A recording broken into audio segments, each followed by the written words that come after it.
우리의 신앙을 고백하며 우리 하나님께 예배합니다. 전능하사 천지를 만드신 하나님 아버지를 내가 믿사오며 그 외아들 우리 주 예수 그리스도를 믿사오니 이는 성령으로 잉태하사 동정녀 마리아에게 나시고 본디오 빌라도에게 고난을 받으사 십자가에 못 박혀 죽으시고 장사한 지 사흘 만에 죽은 자 가운데서 다시 살아나시며 하늘에 오르사 전능하신 하나님 우편에 앉아 계시다가 저리로서 산자와 죽은 자를 심판하러 오시리라. 성령을 믿사오며 거룩한 공회와 성도가 서로 교통하는 것과 죄를 사하여 주시는 것과 몸이 다시 사는 것과 영원히 사는 것을 믿사옵나이다. 아멘. 찬송 149장 찬양을 드립니다.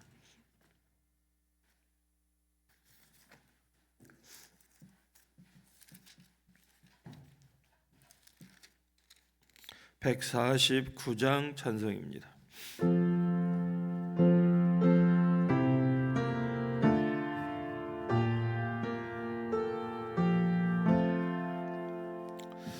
주 달려 죽은 십자가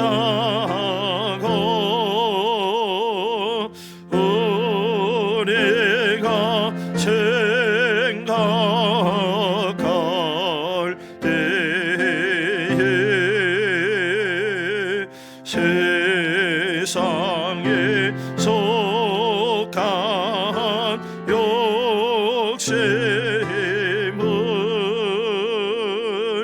헛된 줄 알고 버리네.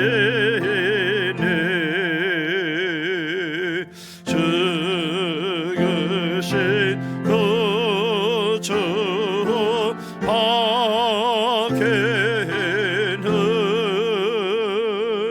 자랑을 말게 하소서.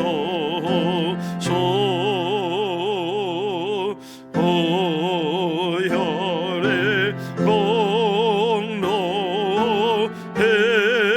힘내고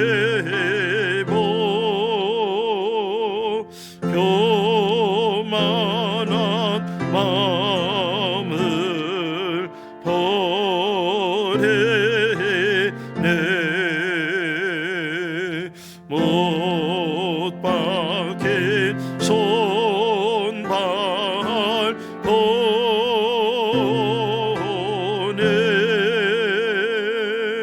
큰 잠이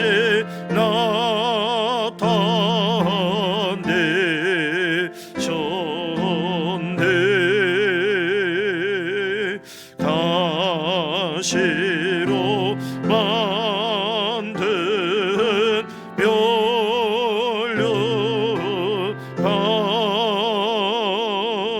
우리를 위해 쓰셨네.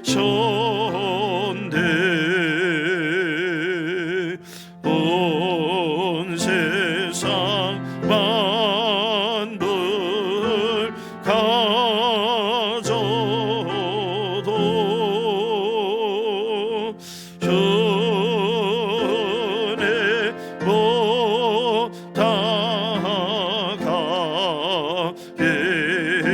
못다가겠네.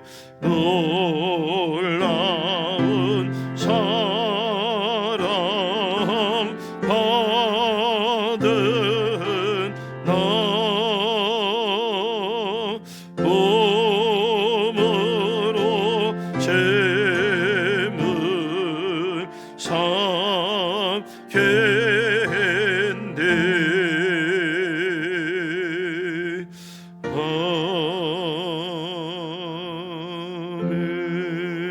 아멘.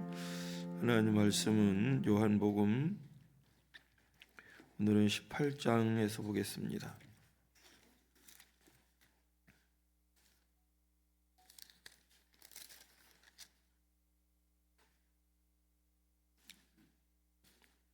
요한복음 18장 10절, 11절, 2절만 말씀을 보도록 하겠습니다. 우리 다 같이 함께 말씀을 봉독합니다. 이에 시몬 베드로가 칼을 가졌는데 그것을 빼어 대제사장의 종을 쳐서 오른편 귀를 베어 버리니 그 종의 이름은 말고라. 예수께서 베드로더러 이르시되 칼을 칼집에 꽂으라.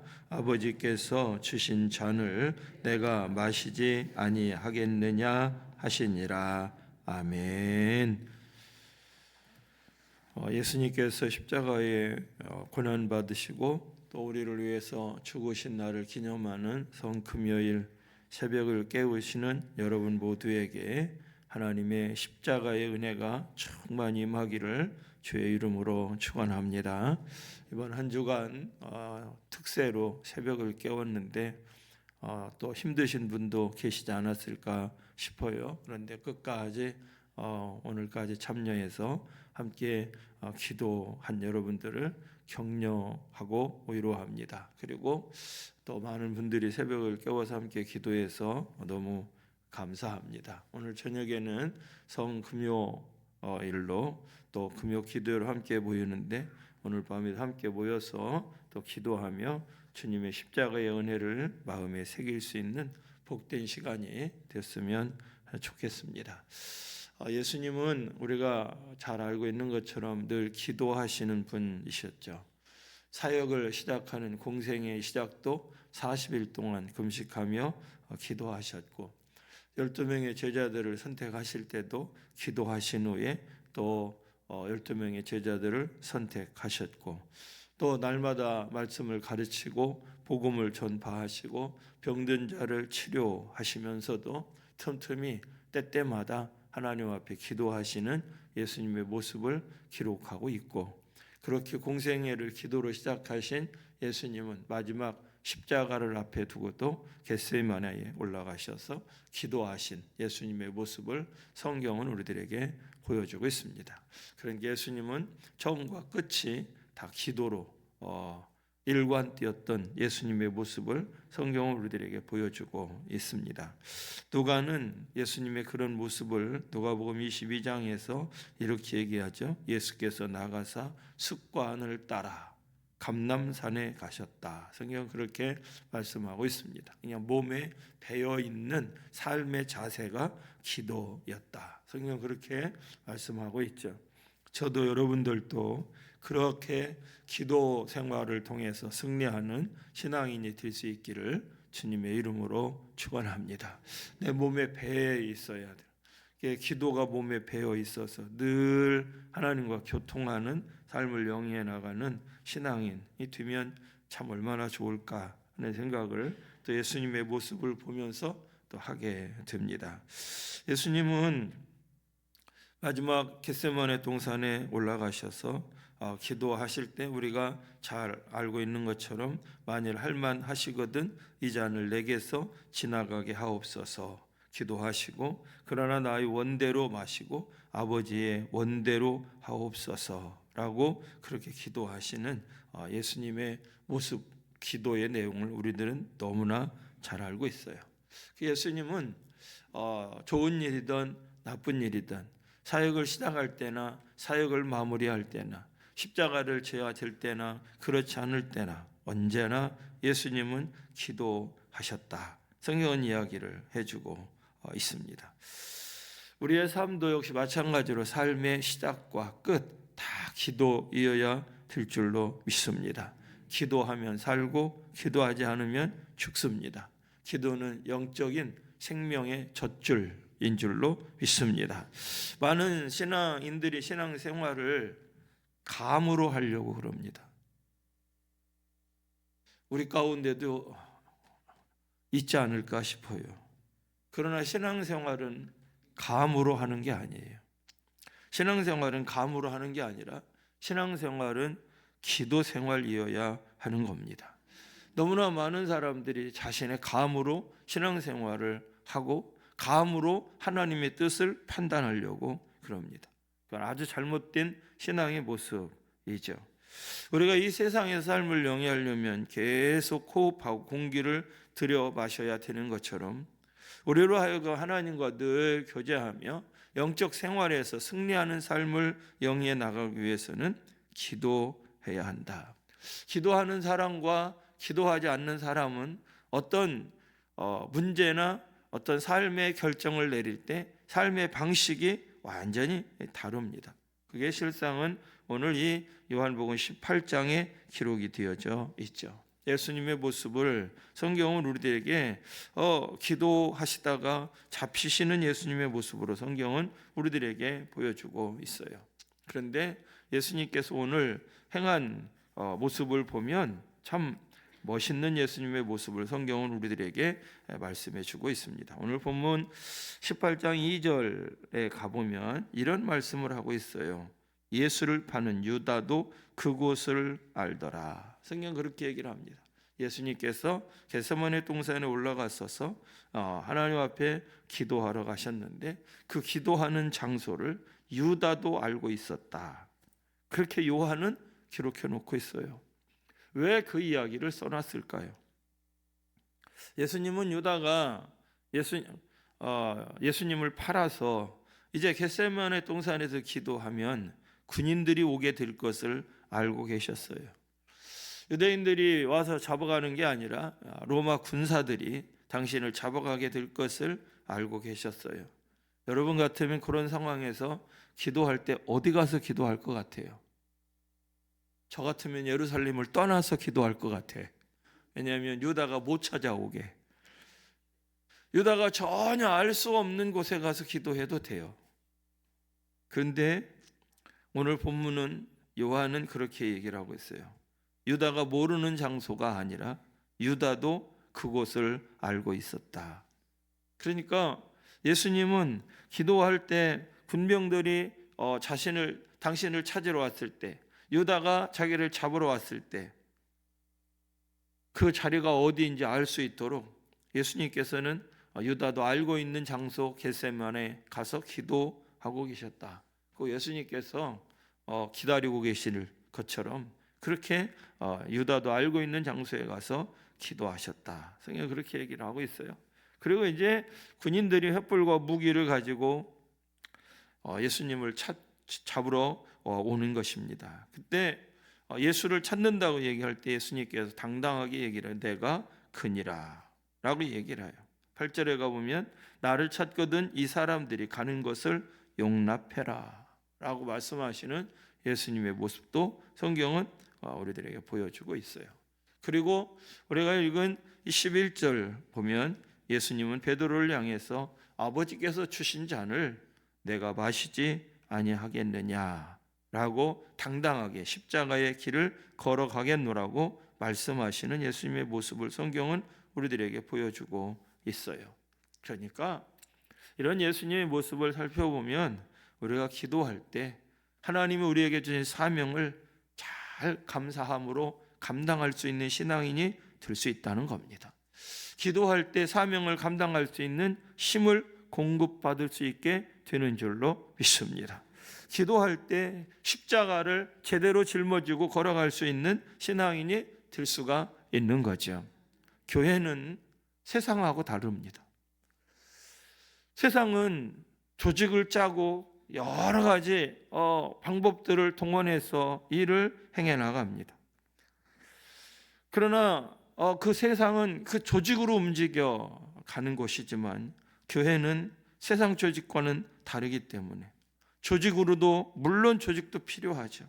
그러나 교회는 하나님 앞에 기도하는 기도로 움직이는 공동체이어야 하는 거예요.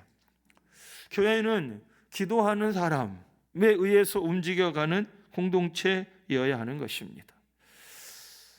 실상은 기도하지 않는 사람들은 소리가 크지만 기도하는 사람들은 소리가 크질 않아요. 기도하면 요동함 없이 사명을 잘 감당할 수 있고, 기도하면 두려움이 사라지게 되고, 기도하면 하나님이 원하시는 뜻을 이루며 사역을 감당할 수 있는 신앙인이 될 수가 있는 줄로 믿습니다. 근데 이게 어려운 거예요. 쉬운 일이면 얼마나 좋겠어요. 그런데 쉽지가 않은 거죠. 그 또한 하나님 앞에 엎드리는 것, 이게 참 힘들지만 실상은 교회는 기도로 움직이는 공동체가 되어야 행복한 공동체로 주님 앞에 세워지게 되는 줄로 믿습니다. 기도할 때 영적인 권위도 생기게 되는 줄로 믿습니다. 오늘 이 요한복음 18장 말씀을 읽어보면 예수님을 잡으러 군병들이 찾아왔을 때 군인들에게 예수님께서 그들이 묻죠. 예수님께 너희가 누구를 찾느냐? 예수님 물었더니 나사렛 예수다 그렇게 얘기를 하죠. 그러니까 6절에 내가 그니라 라고 이야기를 합니다. 예수님이 당당하게 내가 예수야 라고 얘기를 했더니 그들이 물러가서 땅에 엎드려지는지라 라고 성경은 얘기를 하고 있어요. 다른 말로 표현하면 우리나라 말로 적절한 말은 그들이 나가 떨어지니라. 이게 이제 적절한 말이지 않을까. 예수님이 내가 그니라 라고 얘기할 때 그들 나가 떨어졌다. 땅에 엎드렸다. 군인들이 물러가 땅에 엎드린 이유는 예수님에게 지금으로 표현하면 후광이죠. 후광. 예수님의 그 이야기에 영적인 권위가 실려 있었던 거죠. 그러다 보니까 예수를 잡으러 온 군사들인데도 예수를 두려워했던 거죠. 이걸 또 다른 말로 표현한다면 기도하면 영적인 권위가 쓴다라고 하는 얘기예요. 사람은 교회 공동체는 동일하다고 생각합니다. 우리 모두는 이 영적 권위를 소유하고 신앙생활하는 하나님의 사람들이 되어야 되는데 영적 권위는 어디에서 나오느냐? 실상은 엎드리는 기도에서 나오는 거예요. 왜 지금 21세기의 교회들이 이런저런 소리를 세상 사람들로부터 많이 듣느냐? 실상은 교회가 영적인 권위가 추락했기 때문에 그래요. 교회가 영적인 권위가 추락한 이유가 뭐예요? 교회가 기도하지 않는다는 거예요. 교회의 영적인 권위는 기도를 통해서 세워지게 되는 줄로 믿습니다.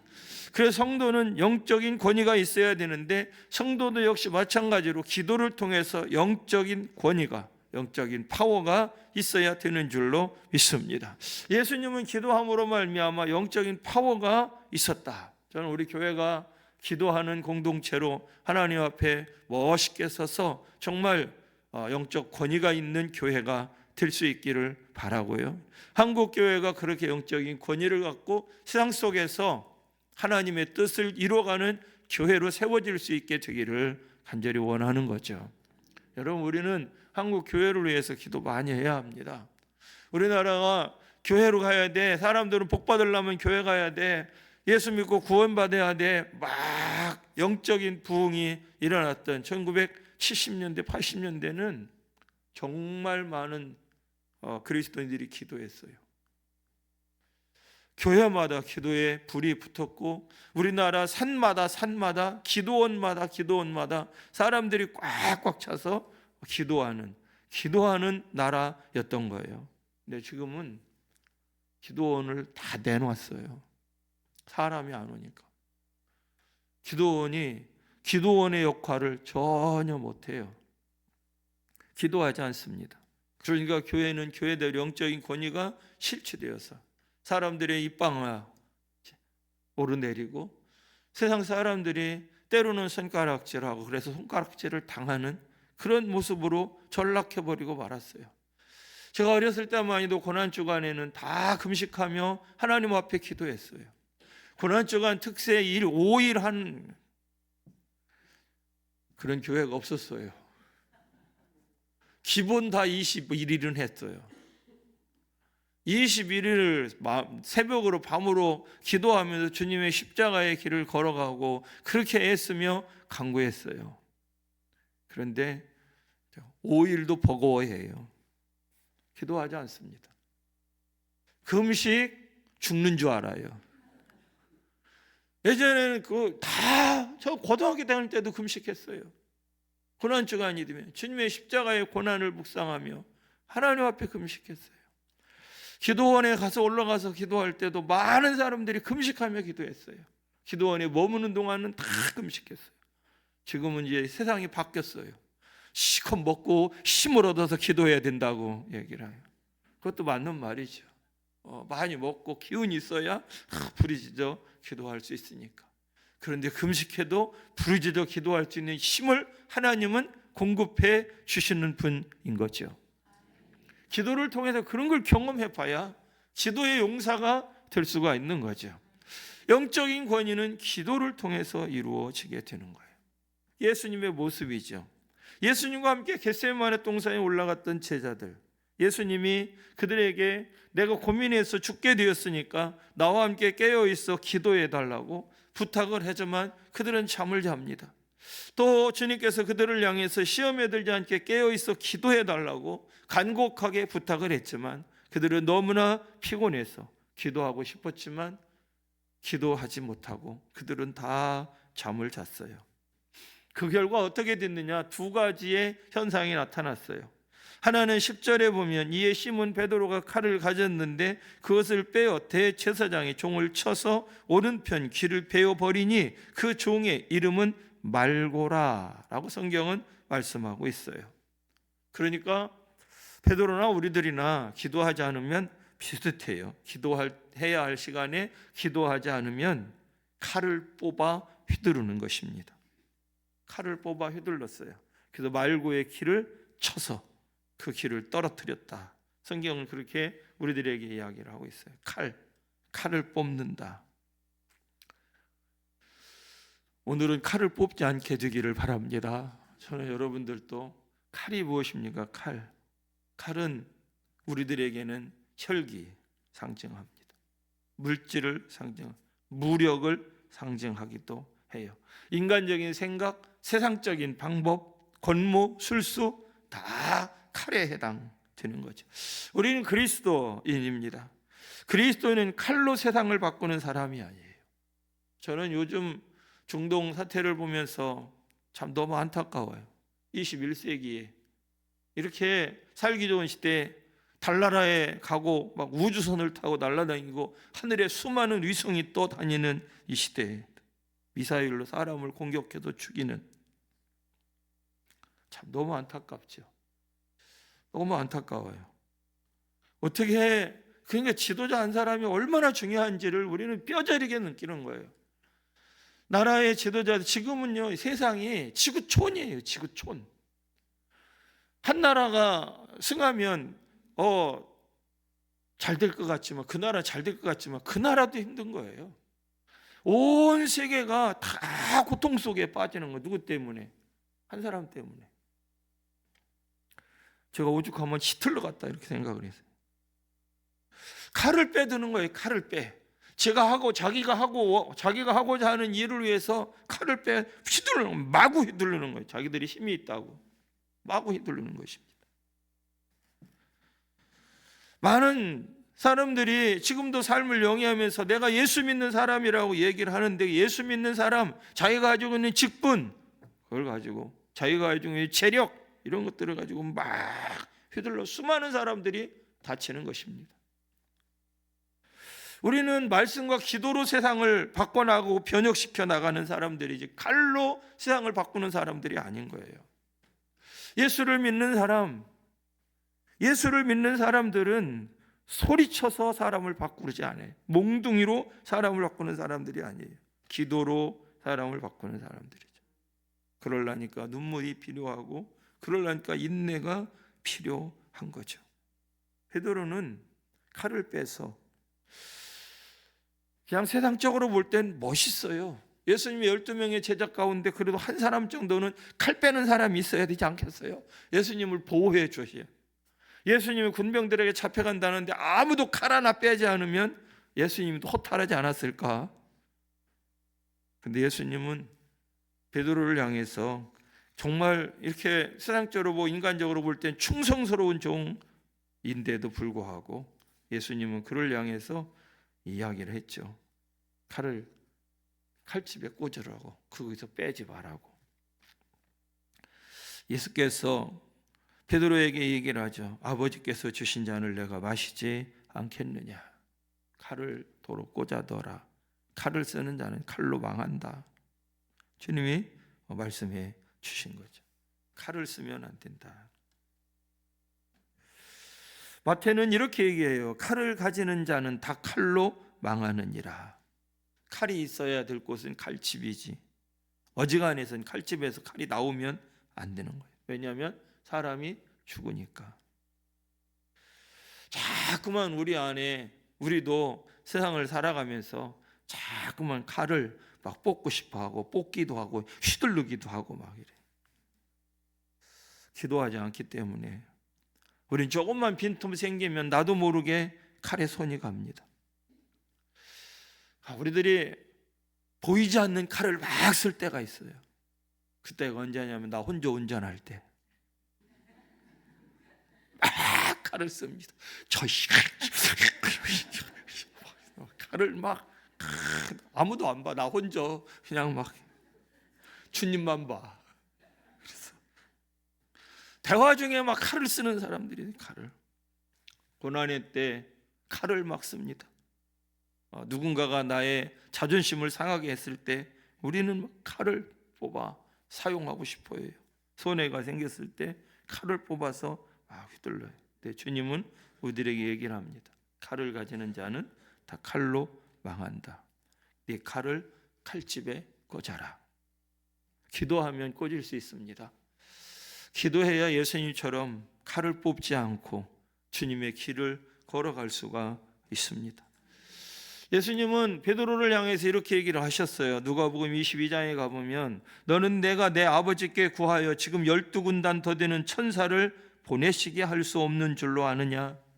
나는 얼마든지 칼을 써서 군인들과 대제사장들을 다 멸할 수 있다는 거예요. 그러나 그 능력을 사용하지 않아요.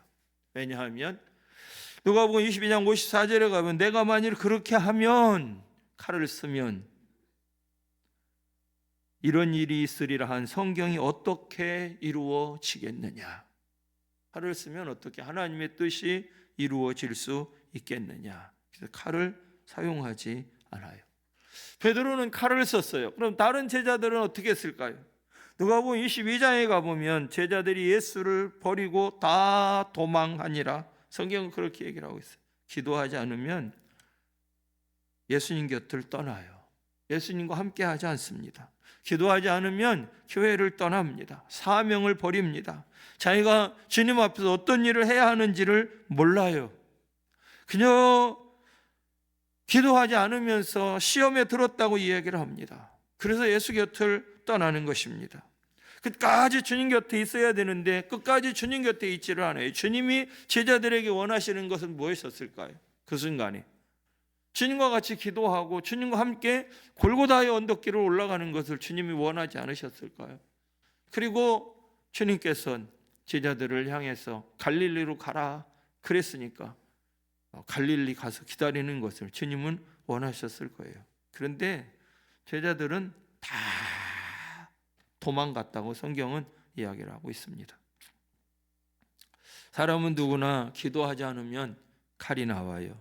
인간적인 생각, 나 좋은 대로 행하고자 하는 마음, 인내하지 못하고 불뚝거리는 마음, 그런 마음들이 우리 안에서 스물스물 또 끊임없이 순식간에 솟아오릅니다. 그래서 주님은 오늘 또 우리들에게 부탁합니다. 시험에 들지 않게 깨어 있어 기도하라. 고난 주간을 보내면서 다시 한번 예수님이 제자들을 향해서, 아니 우리들을 향해서 주셨던 말씀을 마음에 좀 담았으면 좋겠습니다. 시험에 들지 않게 깨어 있어 기도하라. 칼을 꺼내지 말고 칼을 칼집에 꽂아라. 저는 이 말씀을 좀 여러분들이 많이 생각하고 묵상하며 주님의 뜻을 이루고자 주님 앞에 설 수 있는 신앙인이 될 수 있기를 주님의 이름으로 축원합니다. 기도합니다. 하나님 감사합니다. 주님께서 십자가의 길을 걸어가신 고난 주간에 주님의 뒤를 따르고자 새벽을 깨워 말씀 앞에 서고 기도할 수 있도록 은혜 주셔서 감사합니다. 승리할 수 있도록 축복하신 주님, 더 앞으로 기도의 용사로 주님 앞에 서는 우리 모두가 되게 하여 주옵소서. 시험에 들지 않게 깨어 있어 기도하라고 말씀하시는 주님의 음성을 마음에 담습니다. 칼을 칼집에 꽂으라 말씀하시는 주님의 음성을 마음에 담고 이 새벽 기도합니다. 하늘의 문을 열어 주옵소서. 오늘 이 새벽 기도하는 가운데 기도해야 될 것들 조목조목 생각나게 성령께서 역사하여 주시고, 그러게 기도하는 가운데 우리의 심령이 다시 한번 주님의 십자가 앞에 설 수 있도록 은총을 더하여 주옵소서. 오늘도 하나님 앞에 예배하며 감사의 예물 드린 손길이 있습니다. 주님, 이 마음을 주께서 받아 주옵소서.